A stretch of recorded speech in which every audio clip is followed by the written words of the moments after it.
Hi అండి. ఎలా ఉన్నారు? నేను మీ ఒంగోలమ్మాయిని. నిన్న ఇంటర్నేషనల్ యోగా డే కదా! మాకిక్కడ ఒమన్‌లో గూడా కండక్ట్ చేశారు ఈ ఈవెంట్‌ని. చూడండి ఎంతమందొచ్చారో. మేము గూడా ఎళ్ళాము. ఇక్కడ వీళ్ళందరినీ చూస్తే నాకైతే చాలా అనిపిచ్చింది. ఎందుకు అంటే అవేర్‌నెస్ లేకపోతే అంత దూరం రారు అని నా ఆలోచన.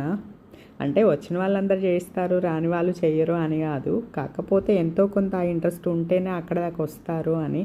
నేను చెప్పేది ఏంటి అంటే మన రెగ్యులర్ లైఫ్‌లో ఒక 1 అవర్ టైం కనీసం డేలో 1 అవర్ మన కోసం యోగా కోసం స్పెండ్ చేస్తే మంచిదని నేనైతే చెప్తాను. ఇప్పటివరకు స్టార్ట్ చేయని వాళ్ళు ఈ రోజు నుంచి అయితే స్టార్ట్ చేయండి.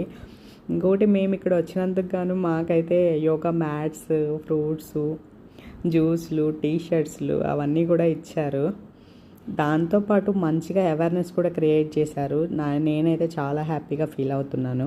మీ అందరికీ నచ్చిందా? నచ్చితే లైక్ చేయండి, షేర్ చేయండి. ఫైనల్